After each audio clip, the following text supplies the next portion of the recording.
¿Me escucháis? Bien. Estaba encendido, pero a mí estos cacharros me ponen...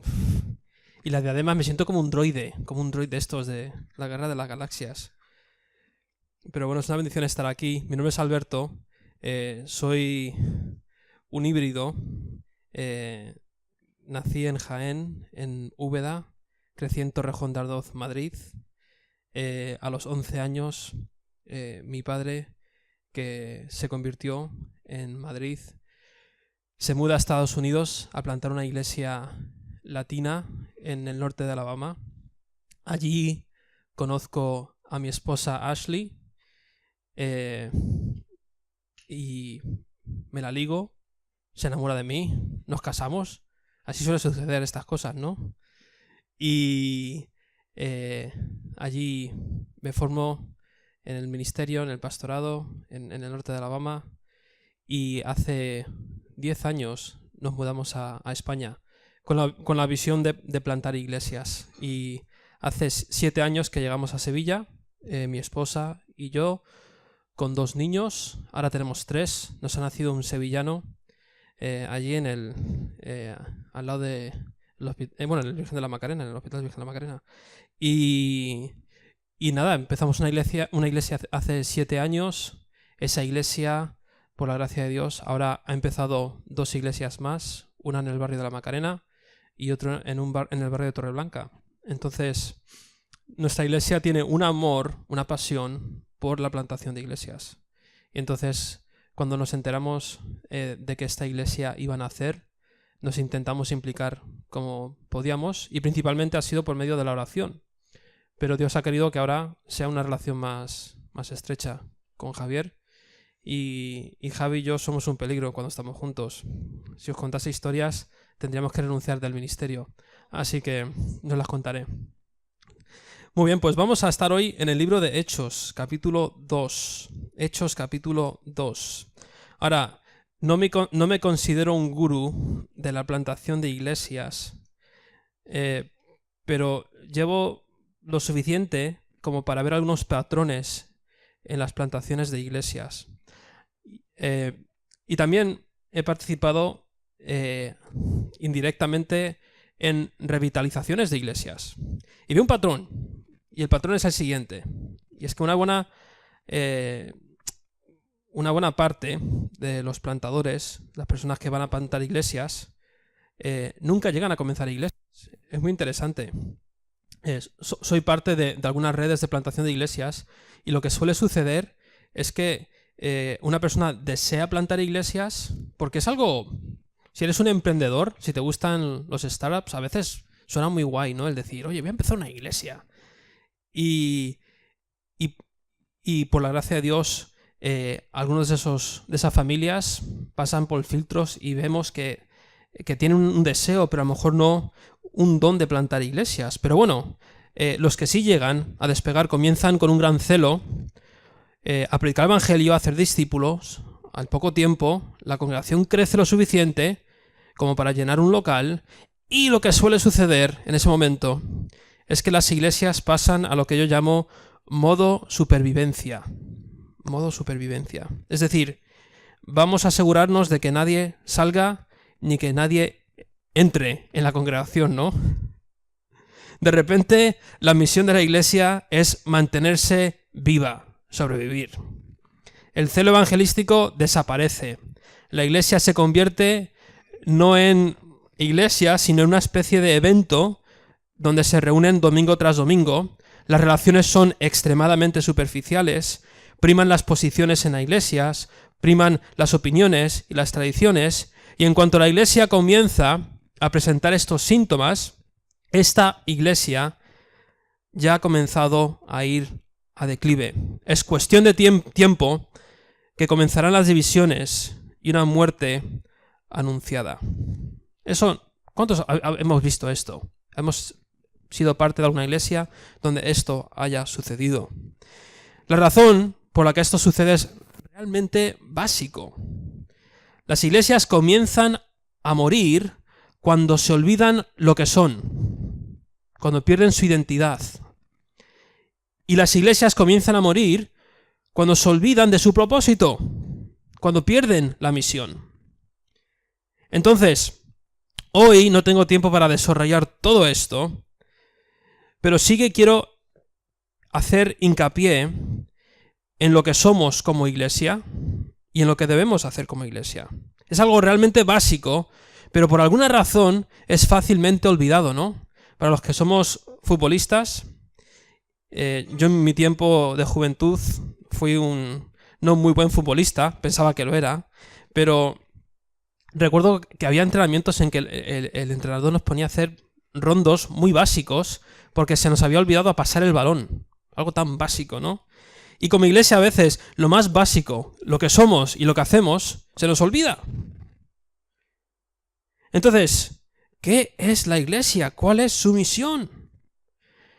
Porque ese es el peligro, hermanos. Si nos olvidamos de qué somos y qué hacemos aquí, duraremos poco. Si queremos tener longevidad e impacto por medio de la iglesia de Dios en nuestra ciudad, tenemos que recordarnos constantemente lo que somos como iglesia y el propósito por el cual estamos aquí en este lugar. Entonces, quería rápidamente, no quiero pasar mucho tiempo, empezar con lo que somos como iglesia. Os doy una definición que a mí me gusta de Max Stiles en un libro que él escribió sobre qué es la iglesia.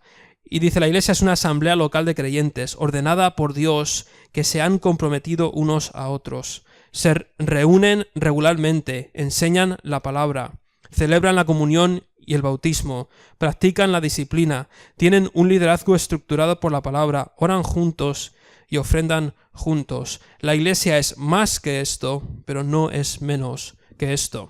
Ahora, yo hoy voy a ser un poco más radical, porque pienso que la iglesia es más que esto. Hay un aspecto que es fundamental que entendamos como iglesia, y es el aspecto de comunidad. Porque podemos hacer lo que hemos leído aquí de Max Stiles, y es bíblico, pero creo que la iglesia nunca puede perder el hecho de que es una familia, una comunidad. En las Escrituras encontramos varios símiles de la iglesia. Por ejemplo, todos conocemos la iglesia es un cuerpo, siendo Cristo la cabeza. Esto lo vemos en 1 Corintios capítulo 12. Y este símil nos cuenta de que la iglesia es un cuerpo y cada uno de nosotros somos miembro y tenemos una función dentro de la iglesia. Y este pasaje nos anima a que por medio del Espíritu Santo veamos nuestros dones, dejemos que la iglesia nos diga qué dones tengamos y que participemos en el cuerpo. Eso es lo que nos dice 1 Corintios capítulo 12. Nos hace esta pregunta: ¿cuál es tu función especial y característica que el Espíritu Santo te ha dado para edificar a la iglesia local a la que perteneces? Simple. Después, en Efesios 5, el apóstol Pablo nos dice que somos la esposa de Cristo, siendo Él nuestro esposo. Y nos dice Efesios que tiene el propósito Jesús con su esposa, para presentar a sí mismo una iglesia gloriosa, que no tuviese mancha, ni arruga, ni cosas semejantes, sino que fuese santa y sin mancha. Y eso es gozo. Somos la esposa de Cristo, amada, santificada y completa en Cristo. Eso a veces se nos olvida, porque creo que se nos olvida de que como iglesia, la iglesia en sí, si no fuese por Cristo, ¿qué sería la iglesia? ¿Vale? Seríamos una novia poco atractiva, ¿no? No habría nada en nosotros deseable. Y aún así, Cristo nos está santificando. Y esto trae gozo a la iglesia, este entendimiento de que Él es nuestro esposo. Vivimos a luz de esta verdad. Vives a luz de que tienes un esposo en Cristo que te ama incondicionalmente, que te está transformando a una esposa gloriosa y sin mancha. También nos dice la Biblia que la iglesia es la familia de Dios. Si Dios es nuestro Padre, entonces nosotros somos hermanos, somos una familia. Por medio de la obra redentora de Cristo, nacemos y somos adoptados a una familia. Entonces la idea no es solamente que somos perdonados por un juez, sino que somos adoptados también por un Padre. ¡Gloria a Dios! Recibimos la herencia eterna, como hablamos esta mañana, y sublime de nuestro hermano mayor. Y ahora formamos parte de una gran familia de hermanos y hermanas que se ayudan mutuamente. ¿Habéis pensado alguna vez, cuando llamamos a los hermanos, lo que estamos diciendo? Es que a veces soltamos la palabra hermanos como si fuese cualquier cosa y tiene un gran significado. Somos hermanos en Cristo. Ves a esta congregación como una verdadera familia. ¿Es para ti esta iglesia simplemente un lugar donde vienes? ¿O es realmente esto una familia a la que perteneces? Hechos 20 nos dice no solamente que la iglesia es una familia, que la iglesia es el cuerpo, sino es un rebaño. Somos el rebaño de Dios. Cristo vino a rescatar a sus ovejas. Él conocía a sus ovejas, las vino a buscar, las llamó por su nombre. Ellas le conocieron. Él ahora es nuestro pastor, que nos cuida y nos alimenta por medio de sus pastores que Él ha puesto en cada iglesia local. Y el objetivo de estos pastores es edificarnos, prepararnos para la obra del ministerio. Somos el rebaño de Dios. Él nos cuida, nos protege, intercede por nosotros. También somos el templo de Dios. La iglesia, dice, es como un edificio cimentado sobre la piedra angular, Jesucristo, y sobre el cimiento de los apóstoles, la doctrina de los apóstoles, y ahora estamos en proceso de construcción para ser un templo santo en el Señor. 1 Timoteo nos dice que somos la columna y el baluarte de la verdad. La Iglesia es la única entidad del mundo que tiene la capacidad de defender y proclamar la verdad del Evangelio. Las columnas y el sostén son esenciales para un edificio, y un edificio es tan sólido como son sus columnas y sus cimientos. La Iglesia, como pilares, proveen sostén de la verdad, y esta verdad viene de Dios, no de la Iglesia. Entonces, cuando una iglesia es fiel a la palabra de Dios, es la fundación y sostén de las verdades de Dios que encontramos en las Escrituras para este mundo. La iglesia también es la embajada del reino de Dios. Es decir, cuando alguien entra en la comunidad de la iglesia, están viendo, tomando una tapita de lo que va a ser el reino, ¿no? Un aperitivo. El reino de Dios es describido en las Escrituras como un lugar donde se adora a Dios, donde Cristo tiene la preeminencia, donde hay una gran diversidad de personas de todas las naciones, donde personas de diferentes trasfondos culturales, sociales, son reunidos en unidad por medio del Evangelio. Esta es la iglesia. Pero hoy, después de hacer este estudio sistemático de lo que es la iglesia, quiero dar hincapié en Hechos capítulo 2. La iglesia es una comunidad. En Hechos 2 comienza este pasaje con judíos de la diáspora que vienen de todo el imperio para celebrar esta fiesta. Lo vemos en el capítulo 2, versículo 1. Era el día de Pentecostés. Gente de todo el imperio, judíos de todo el imperio romano, habían venido a Jerusalén. Y la profecía de Joel se cumple. Y los discípulos reciben el Espíritu Santo de Dios, o el poder. Empiezan a hablar en las lenguas. Esas personas que habían venido de diferentes partes del imperio podían escuchar el Evangelio en su propio idioma. Y algunos de los que estaban allí dicen: estos galileos, ¿qué han bebido? ¿Qué se han fumado para que estén aquí hablando en tantas lenguas? Estos están intoxicados. Y entonces Pedro les aclara: no, esto es el cumplimiento de la profecía de Joel.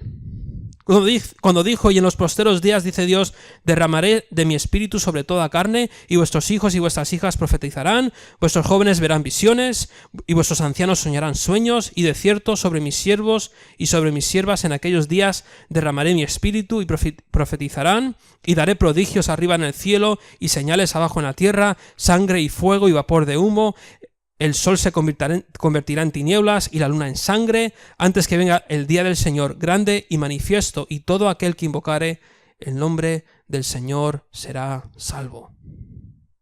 Pedro hace ver al pueblo de Israel que todo lo que acaba de suceder, la muerte, la resurrección, los eventos supernaturales, todo había sido profetizado en el Antiguo Testamento. Y esto no les debería sorprender. Después Pedro cita a David en Salmo 16 y Salmo 110 para demostrar que Jesús de Nazaret es el Mesías prometido. Él era aquel que Dios en su soberanía había enviado para morir por los pecados del mundo.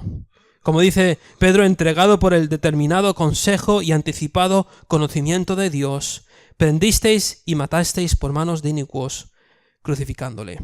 Sí, este era el plan soberano de Dios. Él había decretado esta muerte, pero ellos fueron responsables de su muerte. ¿Y qué debían hacer? Arrepentirse de esto y creer en Cristo como Señor y Cristo, como Dios y Mesías. Y llegamos al final de este sermón, en Hechos capítulo 2, en el versículo número 40, donde dice: y con otras muchas palabras testificaba y les exhortaba diciendo: sed salvos de esta perversa generación. Lo interesante es que es con el mensaje del Evangelio que comienza el relato de Hechos. Y es con este mensaje que comienza la bella comunidad del Evangelio. Porque mirad lo que dice el versículo 41. Así que los que recibieron su palabra fueron bautizados y se añadieron aquel día como 3.000 personas.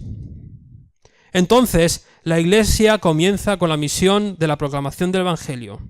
Creció por medio de la predicación del Evangelio en Hechos, y 2000 años después, el Evangelio sigue siendo el mensaje por el cual la Iglesia permanece y sigue creciendo. El mensaje del Evangelio es el mensaje que salva a los incrédulos y santifica a los creyentes. A medida que las personas se convertían, eran bautizados para unirse a la Iglesia, habiendo sido reconocidos como creyentes. Pero es el mismo mensaje del Evangelio. Iglesia, confiemos plenamente en el mensaje del Evangelio. No dudemos de ello.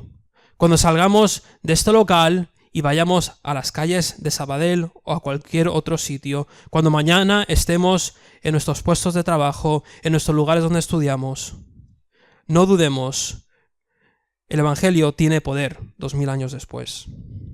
Si nuestra iglesia crece, no será por medio de este magnífico local, no será por nuestras campañas en Facebook, no será por nuestra capacidad, no será por convertir a esta iglesia en una especie de concierto, un evento, no será por nuestro ministerio de niños que son entretenidos, no será por músicos talentosos, sino por medio de la constante proclamación del Evangelio en palabras y hechos. Nunca dejemos de confiar en esto. No nos dejemos engañar que por medio de otros medios podemos hacer que una iglesia florezca a una comunidad del Evangelio. Solamente el mensaje del Evangelio puede hacer esto. En Sevilla, por ejemplo, estamos llevando a cabo el plan de evangelismo del 2019. Sevilla tiene 11 distritos y durante el próximo año, aparte del evangelismo personal que cada creyente hace día a día, somos evangelistas 24 horas al día, 7 días a la semana, ¿no? En cada momento estamos evangelizando, pero aparte de eso, tenemos un plan en que vamos a llevar el evangelio a cada distrito de la ciudad de Sevilla. La proclamación del evangelio en nuestros hogares, el evangelismo personal que llevamos a cabo con nuestras familias, con nuestros amigos, será lo que Dios utilice para crecer nuestra iglesia.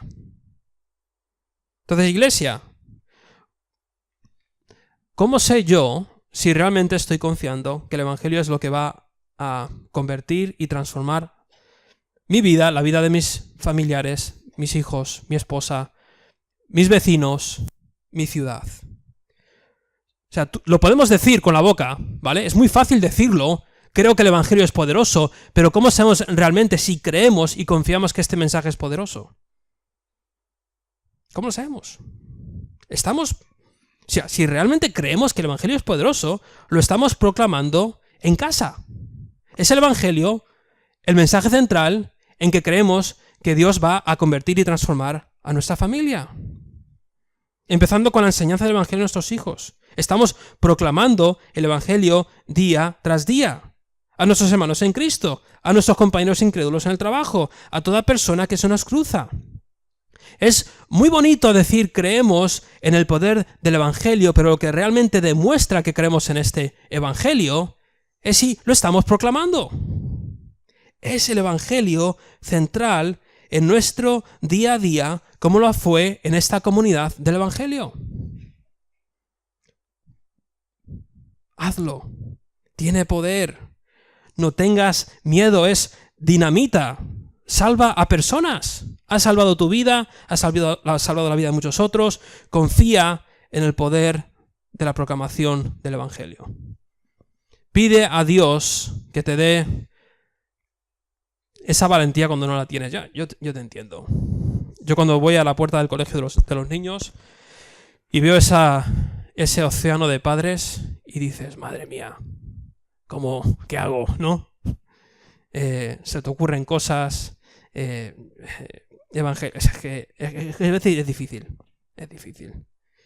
Pero ahí es donde tenemos que confiar en el Señor y tenemos que ser intencionales con la proclamación del Evangelio. Pero vemos que no solamente era una comunidad que comienza con el mensaje del Evangelio, sino que se mantiene. Mirad el versículo 42, y perseveraban en la doctrina de los apóstoles. Esto hace un poco de referencia al tema de la columna y baluarte de la verdad, ¿no? La iglesia primitiva dependió de la fiel predicación de la palabra por medio de los apóstoles, los pastores y ancianos de ese tiempo. Pablo siempre, leemos las Escrituras, animaba a los jóvenes pastores y a las iglesias a siempre seguir la línea bíblica, nunca ir por encima de la línea, el legalismo, y nunca ir por debajo, el liberalismo. Como columna y baluarte de la verdad es llamada la sana doctrina, y la mejor manera de defender la sana doctrina es enseñando la palabra. La comunidad del Evangelio está centrada en las Escrituras. Las Escrituras son centrales para el crecimiento y la madurez de la iglesia. Pero esto, quiero que recordéis, esto se hacía día tras día tras día.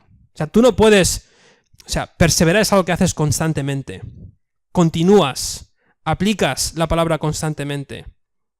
Día tras día.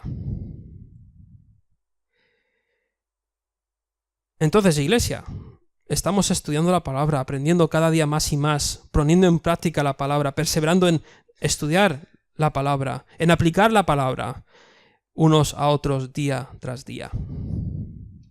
Nosotros somos la columna y el baluarte de la verdad. Si nosotros, la iglesia, no lo hacemos, ¿quién lo hará? Entonces, la palabra de Dios tiene que fluir en la iglesia día tras día. Entonces, día tras día, como iglesia, ¿cómo estáis aplicando la palabra unos a otros? ¿Este es el único momento de la semana donde os aplicáis la palabra mutuamente?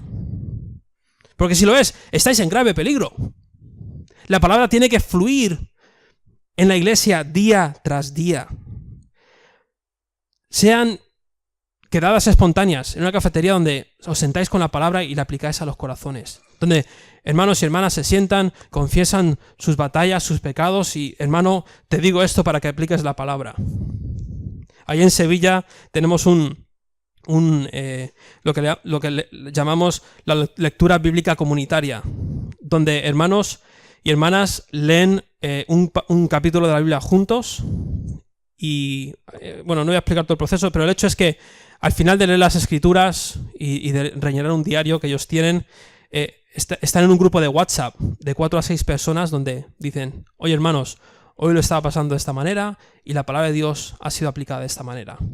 O hermanos, hoy me siento malísimamente mal y algún hermano dice, hermano, mira, la palabra de Dios ha aplicado esto a mi vida en este día. El punto es es aplicar la palabra de Dios a nuestros corazones día tras día, de cualquier manera, como sea, pero se está haciendo, estamos invirtiendo tiempo día tras día para aprender y perseverar en la doctrina de los apóstoles. Estamos aprovechando cualquier oportunidad para crecer en nuestro conocimiento de la verdad. Perseveramos cada día en la doctrina de los apóstoles. Esta no puede ser tu única comida de la semana. Este no puede ser el único lugar donde la palabra de Dios es aplicada. Tenéis que buscar otras maneras donde la palabra de Dios fluye por la vida de la iglesia. Después, en el versículo 42, vemos que no solamente perseveraban en la doctrina de los apóstoles, sino también en la comunión unos con otros, en el partimiento del pan y en las oraciones.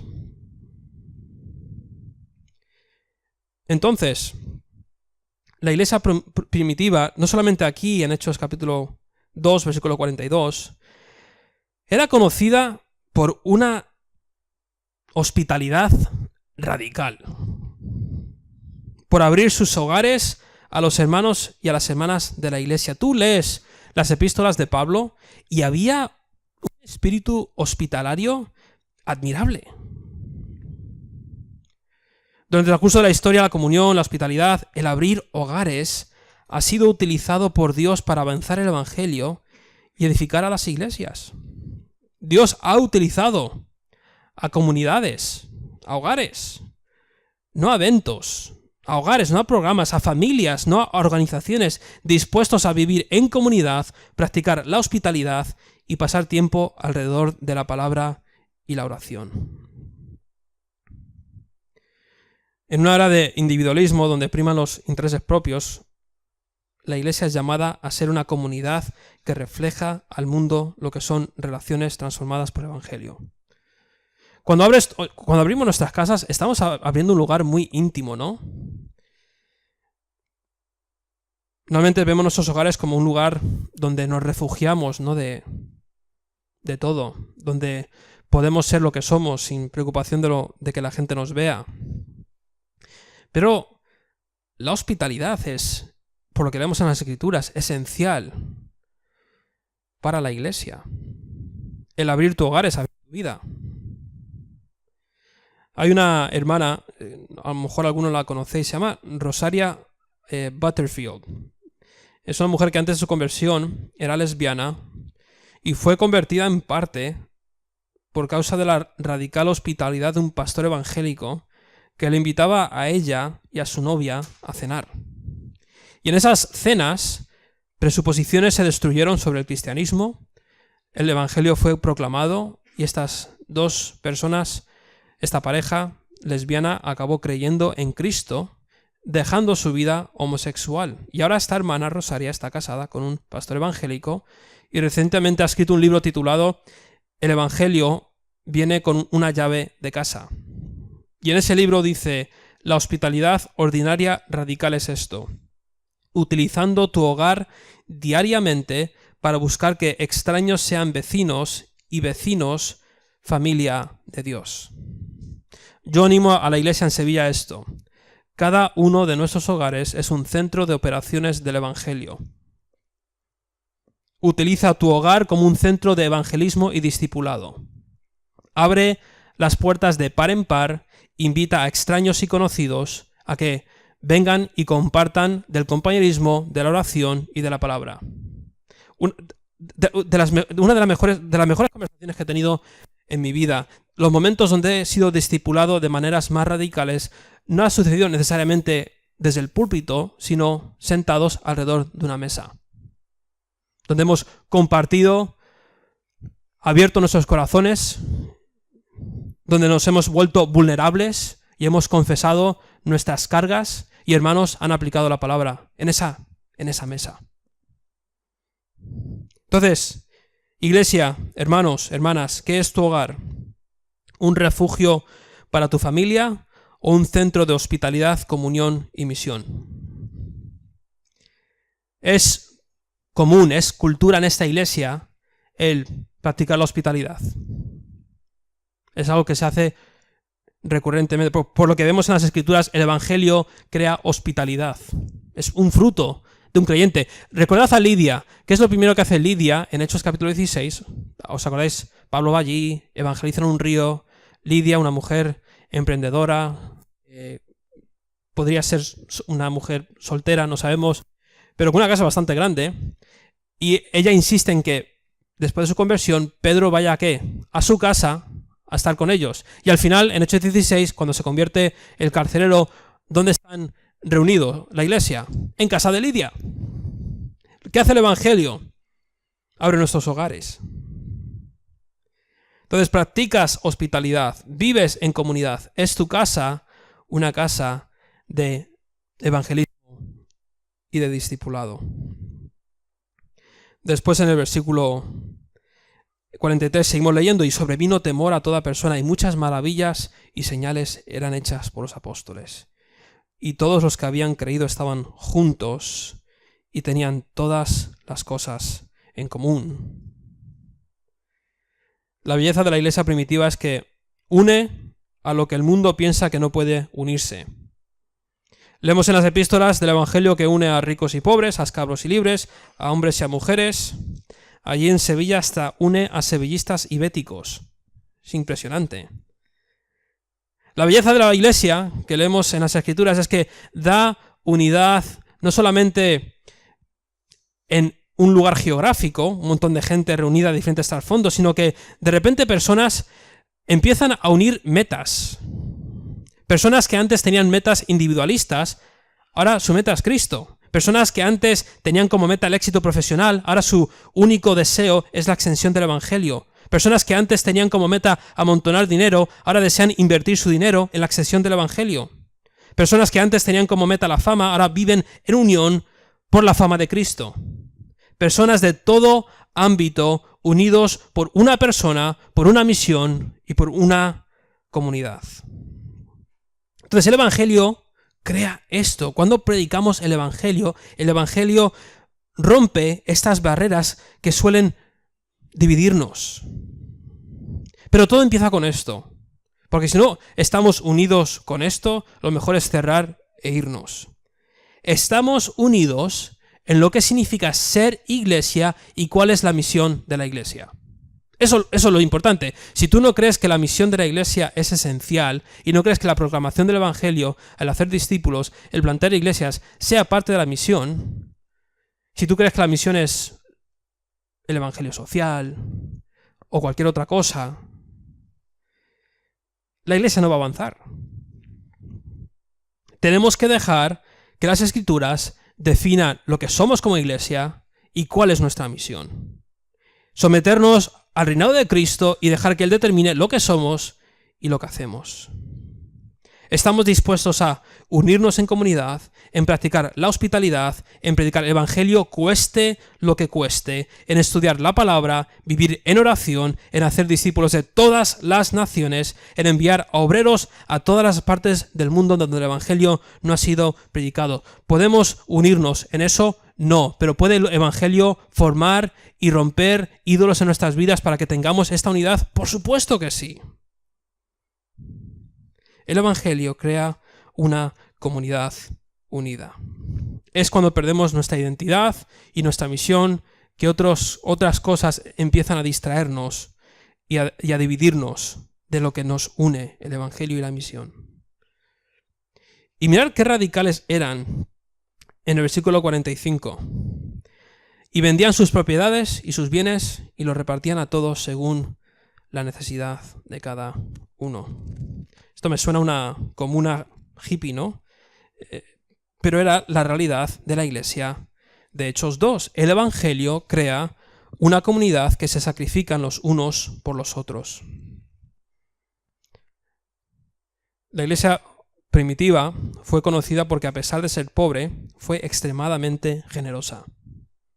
En la Biblia no lees de iglesias multimillonarias que enviaban millones de euros por todo el mundo. No, eran iglesias pobres, como la de Macedonia, pero extremadamente sacrificadas a causa del mensaje del Evangelio. A pesar de las tribulaciones, la falta de recursos, estuvieron dispuestos a ir juntos a la bancarrota. Tal es nuestro compromiso por el Evangelio, tal es nuestro compromiso por la iglesia, que decimos, ¿sabes qué?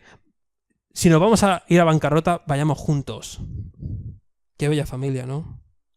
El dinero no es un obstáculo para el avance del Evangelio. Las posesiones no poseían a los creyentes, sino que eran utilizadas por los creyentes para el cuidado de la iglesia. Los ricos ponían sus recursos para que las viudas fuesen cuidadas. Los miembros ponían sus propiedades, sus casas, a los pies de los apóstoles para que pastores pudiesen centrarse en la labor de predicar y estudiar la palabra, para que los huérfanos pudiesen tener un hogar, para que misioneros pudiesen ser enviados a todas las naciones. Como leemos en Timoteo, el objetivo no era amontonar más bienes terrenales, sino echar mano de la vida eterna. Entonces, si realmente crees que esta es tu familia, si realmente crees que el Evangelio es lo que es, poder de Dios para convertir, transformar vidas, si realmente crees que la misión de la iglesia es lo más importante, que es la razón por la que estamos aquí como iglesia, no tiene sentido de que nuestros recursos, nuestro dinero, nuestras posesiones sean invertidos en esto. ¿Qué es el dinero para ti? ¿Algo que debe ser poseído a toda costa? ¿Es tu colchón de seguridad? ¿Es lo que te trae tranquilidad y paz a tu vida? O como vemos aquí, es un medio para el avance del Evangelio, una herramienta, como dijo Jesús, para que más incrédulos vengan al conocimiento de la verdad. ¿Es algo que utilizas para bendecirte a ti mismo? ¿O es algo que Dios te ha dado para que puedas bendecir a otros? ¿Es algo que utilizas para avanzarte a ti mismo profesionalmente? ¿O es para el avance del Evangelio? Pensad que el que escribió este libro, de hecho, se escribió el libro de Lucas. Y si lees el libro de Lucas, hay 7 lugares donde habla Lucas de las riquezas. Y por lo que veo en Lucas y en el libro de Hechos, es que, por un lado en Lucas, las riquezas son un gran obstáculo para que la gente siga a Jesús. Eso lo vemos. Jesús constantemente va al dinero. O sea, si tú me vas a seguir, vas a tener que renunciar a tus posesiones. Y eso no quiere decir que cojas las posesiones y las tires en el puerto de Barcelona y digas, venga ya. No. Entregar tus posesiones al reino. Decir, ¿sabes qué? Este verano tengo un mes de vacaciones. Voy a coger 2 de esas semanas y me voy a ir a ayudar a un plantador de iglesias. Y estar ahí con él, animarle, con mi familia, ayudarle a evangelizar, ayudarle a discipular, a lo que sea. A lo mejor te han dado una paga extra y dices, ¿sabes qué? Esto se lo voy a dar a la iglesia, porque sé que hay cosas que hay que pagar. ¿Sabes qué? Me han subido el sueldo. Y por tendencia, ¿qué hacemos con los sueldos? Cuando nos suben el sueldo, ¿qué hacemos? Subimos nuestro nivel de vida. Y decimos, ¿sabes qué? No voy a subir mi nivel de vida. Voy a subir mi aportación a la iglesia local. Eso es lo que vemos en Hechos capítulo 2. Y lo que podemos hacer hoy, aquí en esta iglesia. Y mirad, tal es esta comunidad, tal es su compromiso a la iglesia y a la misión. Mira el versículo 46, y perseverando unánimes cada día en el templo. Cada día. Si ya nos cuesta el domingo, imaginaros qué compromiso había aquí en Hechos capítulo 2. Cada día en el templo, partiendo el pan en las casas, comían juntos con alegría y sencillez de corazón, alabando a Dios y teniendo favor con todo el pueblo. Y vemos aquí algo interesante. Esta comunidad tenía favor, tenía como el visto bueno de la gente. Estaban piraos, estaban locos, pero de alguna manera era atractiva a la gente. A lo mejor el mensaje lo rechazaban, pero decían, esto es una verdadera familia. Tienes aquí a un judío a favor del Imperio Romano, aquí otro judío en contra del Imperio Romano, deberían odiarse y están viviendo juntos y este le está dando dinero para proveerse de sus necesidades. Tienes a esclavos y a libres viviendo y comiendo juntos en la misma mesa. Era una comunidad atractiva. El libro de Tito y de Primera Pedro habla de esto. Por ejemplo, trata de cómo la iglesia en Creta y la iglesia esparcía debía vivir como exiliados en un mundo caído. Eran llamados a ser luz en las tinieblas, ser sal en la tierra, amar a todo el mundo, vivir con una mentalidad muy diferente al mundo para que el mundo pueda ver nuestras obras y glorificar a nuestro Padre. Cuando la gente veía cómo la iglesia practicaba tanta hospitalidad, hacía tanta unión entre gente tan diversa, se amaban con un amor tan radical, eran tan generosos con sus recursos, la iglesia caía en gracia con el pueblo. Oye, sois bichos raros, pero hacéis una comunidad que nada puede replicar. ¿Y cuál es la respuesta a eso? Solo el Evangelio puede crear esto. Esto no es algo que yo me puedo fabricar. Oye, a partir de hoy vamos a ser hospitalarios, vamos a dar dinero. No funciona así. Es un cambio radical que solamente produce el mensaje del Evangelio. Esto no es normal. Hermanos, no hay nada más atrayente al incrédulo, más atractivo a los que están buscando la verdad del Evangelio que una iglesia hospitalaria, dadivosa, amorosa, devota a la palabra, a la oración y a las relaciones genuinas. Entonces, a medida que vivimos en comunidad, el mundo puede ser más impactado por el mensaje del Evangelio. Porque tenemos una comunidad que respalda el mensaje que está siendo predicado. Y ya de por sí es difícil. Entonces, iglesia, somos la iglesia de Dios, la esposa de Cristo, el templo de Dios, el rebaño de Dios, columna y baluarte de la verdad, la embajada del reino, la familia de Dios, una comunidad de Dios. Dejemos que estas verdades que están aquí en nuestras mentes lleguen a nuestros corazones y cambien la forma en la que vivimos. Si somos familia, actuemos como familia. Si somos embajada, actuemos como embajada. Iglesia, el mensaje del Evangelio es el mensaje que salva a personas. El Dios Santo envía a su Hijo a morir por los pecados de su pueblo.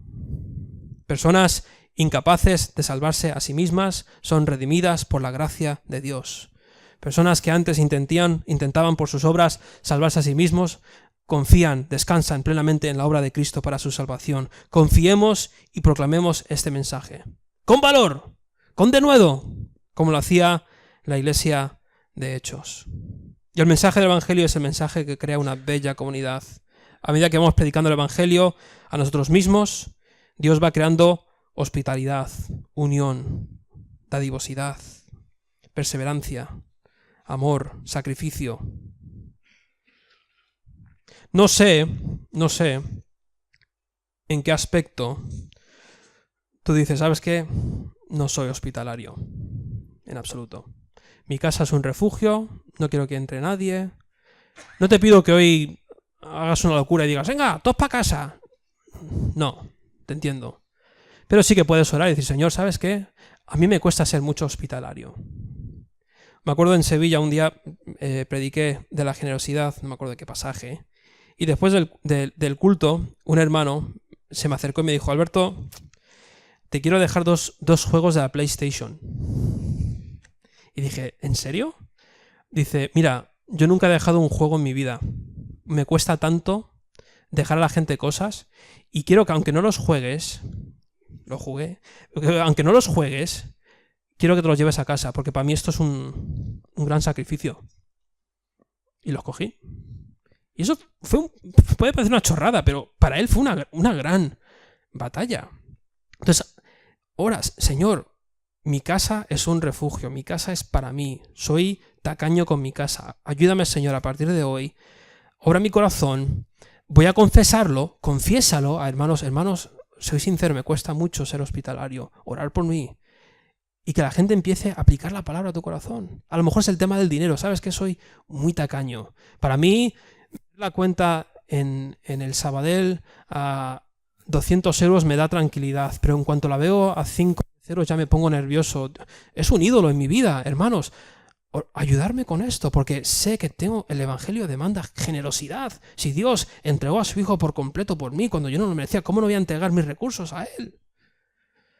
A lo mejor es el tema de unidad. A lo mejor es una persona que por defecto eres crítico, por defecto lo ves todo negro y a lo mejor dices, ¿sabes qué? Iglesia, ayudarme con esto. Para mí es una batalla el no ser crítico. Ayudarme, porque sé que esto no puede traer unidad. Seamos sinceros. Todos tenemos batallas. Esto no nos debe sorprender. Pero tenemos que confesarlas y dejar que la Iglesia la aplique a nuestra vida. Así que oremos ahora y quiero que en vuestro corazón oréis por cosas muy específicas en vuestras vidas que Dios ha tocado, y te animo a que después del culto te acerques a alguien de confianza y confieses una de esas cosas y digas, hermano, quiero que apliques la palabra durante esta semana en mi corazón. Seamos vulnerables, porque esto va a crear una bella comunidad y va a ayudar a que el Evangelio se siga extendiendo en esta ciudad. Vamos a orar. Padre amado, soy el primero en confesar mis batallas con la tacañería, Señor. A veces no es a lo mejor con el dinero, pero es con el tiempo. Quiero tiempo para mí, para estar yo solo, para hacer mis cosas. Y me cuesta mucho, Señor, hacer tiempo para los hermanos, para pasar tiempo juntos en oración y en la palabra. Padre, sabes que esto cuesta, es un morir a uno mismo, pero Señor, esto no se trata de nosotros, se trata de la extensión del Evangelio, se trata de la fama de tu nombre, se trata de que como iglesia seamos luz, sal en este mundo. Padre, da a cada uno de mis hermanos aquí la seguridad, la certeza de que esto es una comunidad del Evangelio, donde todos entendemos que somos pecadores y que si no hubiese sido por la gracia de Dios, estaríamos de camino al infierno. Y que a pesar de que seamos salvos, seguimos en proceso de santificación. Y que tengan esta seguridad de que confesar los pecados debe ser algo que sea parte de la cultura de la Iglesia, sabiendo que lo que buscamos es la restauración, no el juicio. Que si una persona se arrepiente de su pecado, busca ser ayudado por medio de la palabra, que la Iglesia tiene la obligación de restaurar, no de juzgar. Así que, Padre, danos esa libertad de confesión sobre cosas que pueden parecer insignificantes, pero, Señor, son ídolos, sea el dinero, sea el tiempo, nuestro hogar, lo que sea, Señor. Ayúdanos. Y gracias, Padre, porque descansamos en la obra completa de Cristo, que nos da el perdón y el poder, Señor, para poder ser transformados día tras día. Y que un día podamos ver cómo esta iglesia aquí en Sabadell ha podido iluminar toda esta ciudad con el mensaje del Evangelio. Te pedimos estas cosas, Padre, en el precioso nombre de Jesús. Amén.